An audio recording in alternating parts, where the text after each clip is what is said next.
Hello दोस्तों, मेरे channel में आपका स्वागत है। हिंदी सिनेमा के पुराने दौर में दो अभिनेताओं का सिक्का चला करता था।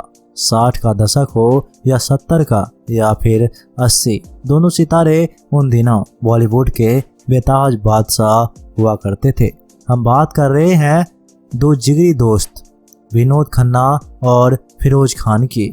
उस दौर में दोनों स्टार्स के लिए दीवानगी ऐसी हुआ करती थी कि इनकी नई फिल्म आते ही लोग सिनेमाघरों में लाइनें लगाए रहते थे। मगर क्या आपको खबर है कि इन दोनों महान अदाकारों का अंत कितना दर्दनाक हुआ था? चलिए हम आपको बताते हैं दोनों बॉलीवुड में कैसे पहुंचे और दोनों की दर्दनाक मौत से जुड़े ऐसे रहस्य जो आपको हैरान कर देगा। बॉलीवुड में अगर दोस्ती की मिसाल दी जाती है तो सबसे ऊपर दो ही नाम आते हैं, विनोद खन्ना और फिरोज खान। ऐसे जिगरी दोस्त जिनकी मौत ने भी दोस्ती निभाई। सबसे पहले बात करते हैं विनोद खन्ना की। वो स्टार जिसने संन्यास ना लिया होता तो राजेश खन्ना के बाद अगला सुपरस्टार अमिताभ बच्चन नहीं, विनोद खन्ना होते। अक्टूबर 1946 को पेशावर में जन्मे जो अब पाकिस्तान में है। अगले ही साल बंटवारा हुआ तो पिता किशन चंद्र खन्ना, पत्नी कमला खन्ना और विनोद को लेकर भारत चले आए और बम्बई में बस गए। शुरुआती पढ़ाई नासिक के बोर्डिंग स्कूल में हुए, फिर कॉमर्स से ग्रेजुएशन के लिए सीड एम कॉलेज में एडमिशन ले लिया। अब सुनिए विनोद के बॉलीवुड में पहुंचने का रोचक किस्सा। बात उन दिनों की है जब विनोद खन्ना 18-19 साल के थे। पिता का लंबा चौड़ा टेक्सटाइल्स और केमिकल का बिजनेस, पैसों की कोई कमी नहीं। ऐसे में कॉलेज में पढ़ते थे और हर हफ्ते अपने दोस्तों के साथ पार्टी किया करते। उनकी दोस्त हुआ करती अंजू महेंद्र, जिनकी फिल्मी हस्तियों से भी पहचान थी। एक बार अंजू ने एक पार्टी दी और युवा लड़कों के साथ ही सुनील दत्त को पार्टी में बुला लिया। सुनील को युवा लड़कों की पार्टी में आने में बड़ी दिलचस्पी हुआ करती थी। वो पार्टी में पहुंच गए। यहीं पर पहली बार उन्होंने विनोद खन्ना को देखा। इतने हैंडसम कि सुनील दत्त पास गए और बोले, मेरी फिल्म में हीरो बनोगे? सुनील को ऑफर मिला तो विनोद ने पूछा, कहानी क्या है?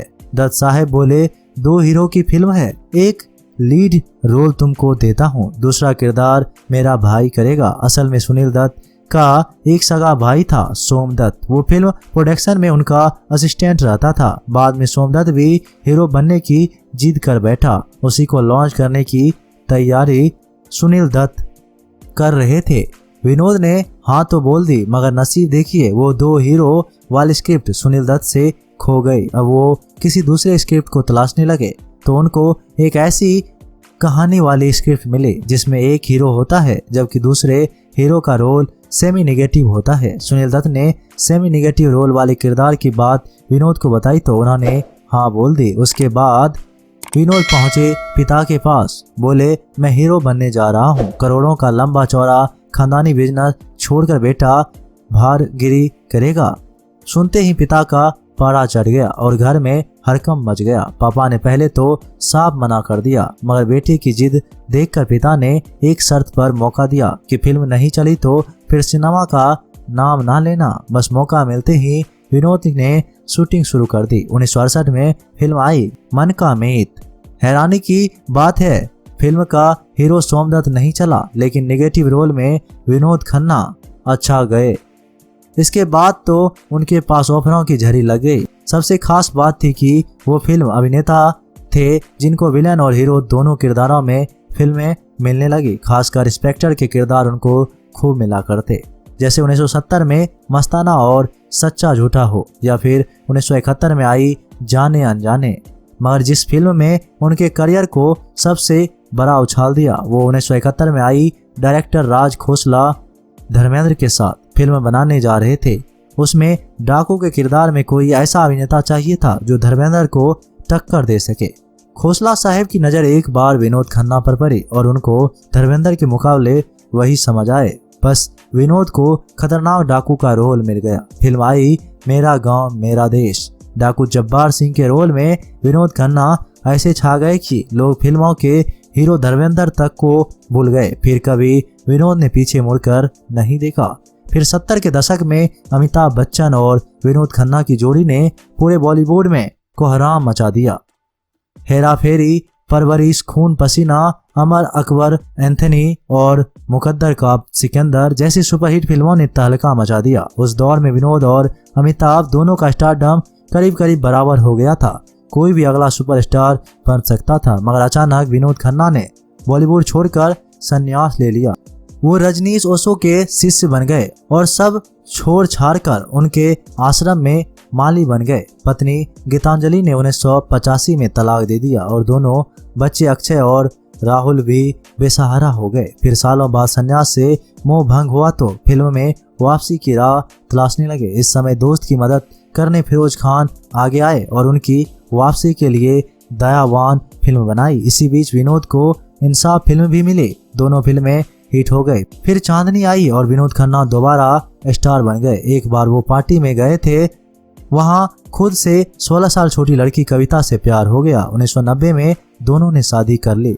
कुछ सालों बाद विनोद भाजपा के साथ राजनीति करने लगे, सांसद बने और मंत्रालय भी मिला। मगर दोस्तों, इस महान अभिनेता का अंत बहुत बुरा हुआ। राजनीति और फिल्म में दोनों की बखूबी संभालते संभालते अचानक उनकी तबीयत खराब होने लगी। शरीर में बहुत कमजोरी आने लगी। पहले तो लगता कि खुद ही तबीयत सही हो जाएगी, मगर जब कमजोरी बढ़ने लगी तो डॉक्टर के पास पहुंचे। चेकअप करवाया तो हैरान करने वाली रिपोर्ट आई। विनोद खन्ना को ब्लड कैंसर हो गया था और किसी को पता ही नहीं था। इसके बाद इस महान अदाकारों का ऐसा बुरा दौर शुरू हुआ जो भगवान किसी को ना दिखाए। कैंसर की परेशानी झेलते रहे, शरीर में दर्द से लेकर हर वो दिक्कत जो जीना मुश्किल करती जा रही थी। एक समय तो ऐसा आया कि लंबे चौड़े विनोद खन्ना को कैंसर ने गलाकर हड्डियों का ढांचा बनाकर डाला। बीमारी का जितना इलाज करवाया वो उतनी ही फैलती गई और फिर एक दिन हालात बहुत बिगड़ गई तो मुंबई के अस्पताल में भर्ती करवाया गया। यहाँ कई महीनों तक वो भर्ती रहे। आखिरकार 27 अप्रैल 2017 के दिन कैंसर से तरफ तरफ कर उनकी मौत हो गई। अब बात करते हैं दूसरे सदाबहार अभिनेता की, जो थे फिरोज खान। वो एक्टर जो बॉलीवुड के कल्चर को बॉलीवुड तक लेकर आया। 25 सितंबर 1939 को बेंगलोर में पैदा हुए फिरोज। माँ फातिमा ईरानी तो पिता सादिक अली अफगानी। वैसे फिरोज का असली नाम जुल्फिकार अली शाह खान था। वैसे तो ये कुल 5 भाई थे, मगर 3 भाई फिल्मों से जुड़ गए, इसलिए मशहूर हो गए। सबसे बड़े फिरोज, फिर संजय और सबसे छोटे अकबर खान। पिता का घोड़ों का कारोबार था। फिरोज को घुड़सवारी का शौक, बस पढ़ाई लिखाई में मन नहीं लगता। फिर दिन भर घोड़ों की सवारी किया करते। पढ़ाई में इतने फिजदी की उनको स्कूल वाले ही निकाल दिया करते। 3 बार उनको स्कूल बदलना पड़ा। इस वजह से सारे भाई में सबसे ज्यादा डांट उनको ही पड़ती। बस एक ही शौक था, हॉलीवुड और बॉलीवुड की फिल्में देखने का। अशोक कुमार को पहली बार फिल्म किस्मत में देखा, बस उसी दिन से उनके दीवाने हो गए। थोड़ा बड़े हुए तो ठान लिया कि अब तो हीरो ही बनना है। 1956 के आसपास की बात है। 17-18 साल के रहे होंगे। पढ़ाई खत्म कर सीधा निकल गए बम्बई हीरो बनने, मगर वहां ऐसे धक्के खाए कि थक हार कर वापस लौट आए। एक बार फिर हिम्मत कर बम्बई आए। खूब काम तलाशा, लेकिन किसी ने मौका नहीं दिया। फिर कुछ महीने बाद जब तीसरी बार माया नगरी पहुंचे तो 1-2 छोटे मोटे किरदार तो मिले, लेकिन कब आए कब गए वाले। फिर एक दिन किस्मत खुल गई। डायरेक्टर के नारायण काले सुनील दत्त के साथ फिल्म बनाने जा रहे थे। उसमें उनके दोस्त का एक रोल था। फिरोज उनसे मिलने पहुंचे तो काले जी को वो पसंद आ गए। उन्होंने वो रोल फिर उसको दे दिया। 1959 में फिल्म आई दीदी। ये फिरोज की पहली फिल्म थी, लेकिन उनकी पहचान इस फिल्म से नहीं बल्कि दूसरे फिल्म से बनी, जो उनकी पहली सोशल फिल्म थी। 1964 के आसपास की बात है। निर्देशक पनी मजूमदार राजकुमार, अशोक कुमार जैसे दिग्गजों के साथ फिल्म बनाने जा रहे थे। उनको राजकुमार के विगरेल भाई के किरदार में कोई नवयुवक चाहिए था। फिरोज ऑडिशन देने पहुंचे तो पहली बार में ही डायरेक्टर को वो पसंद आ गए। रोल उनको मिल गया। फिल्म की शूटिंग शुरू हुई। सेट पर फिरोज पहुंचे तो राजकुमार ने आदतन उनको हैकरी दिखाने की सोची। बोले, बड़ी फिल्म है और तुम मेरे साथ काम कर रहे हो, थोड़ा सही से एक्टिंग करना। इतने में फिरोज खड़े हो गए और बोले, आप अपने काम से मतलब रखिए और मुझे अपना काम करने दीजिए। पहली बार किसी ने राजकुमार की बोलती बंद कर दी। उस दिन से राजकुमार ने भी कभी फिरोज से पंगा नहीं लिया। खैर 1965 में फिल्म आई ऊंचे लोग। विगरेल युवक के किरदार में फिरोज खान छा गए और उनके करियर की गाड़ी ने रफ्तार पकड़ ली। इसी साल आई राजेंद्र की सुपरहिट फिल्म आरजू। उनके सच्चे दोस्त रमेश के रोल में फिरोज ने भी कमाल कर दिया। लोगों को फिरोज भी पसंद आ गए। इसके बाद तो एक से बढ़कर एक फिल्में में अपने अभिनय से धमाल मचा दिया। उपासना, मेला, शंकर, शंभू, खोटे सिक्के, धर्मात्मा, काला, सोना, नागिन और दयावान जैसी फिल्मों ने फिरोज को बड़े सितार के लाइनों में खड़ा कर दिया। मगर दोस्ती इनकी शादीशुदा जिंदगी और मौत दोनों ही दर्दनाक रही। 1960 की बात है। फिरोज एक पार्टी में गए थे। वहां एक तलाकशुदा महिला सुंदरी से दोस्ती हो गई। दोस्ती प्यार में बदल गई और 5 साल बाद एक बच्ची की मां से फिरोज ने शादी कर ली। दोनों के 2 बच्चे हुए, लैला और फरदीन। मगर दोस्तों, शादी के 15 साल बाद इनका दिल एक खूबसूरत एयर होस्टेस पर आ गए। फिरोज हवाई जहाज में सफर कर रहे थे। उस जहाज में ज्योतिका धनराज की नाम की लड़की एयर होस्टेस थी। दोनों को एक दूसरे से ऐसा प्यार हुआ कि अफेयर शुरू हो गया। पत्नी सुंदरी ने विरोध किया तो बीवी बच्चे सब छोड़कर ज्योतिका के साथ लिव इन में रहने लगे। 10 साल तक दोनों का अफेयर चला। बाद में ज्योतिका ने शादी की जिद की तो फिरोज नहीं माने। ज्योतिका का दिल टूट गया और वो इनको छोड़कर लंदन चली गई। पत्नी ने भी इस साल 1985 में तलाक दे दिया था। ऐसे में परिवार ने भी नहीं अपनाया और फिरोज अकेले पड़ गए। दोस्तों, फिरोज खान सिगरेट बहुत पिया करते थे। साल 2008 में उनकी खांसी और सांस लेने में दिक्कत होने लगी। जब परेशानी बढ़ी तो चेकअप करवाया। रिपोर्ट देखी तो चौंक उठे। उनको फेफड़ों का कैंसर हो गया था और वो उनके शरीर में बहुत फैल गया था। फिरोज खान ने इलाज करवाना शुरू किया, लेकिन कैंसर कम होने के बजाय और फैलता चला गया। इतना जिंदा दिली अभिनेता कैंसर के दर्द की वजह से तड़पता रहता। आखिर समय में कैंसर ने उनकी हालत इतनी खराब कर दी कि लोग पहचान ही नहीं पाते कि वो फिरोज है।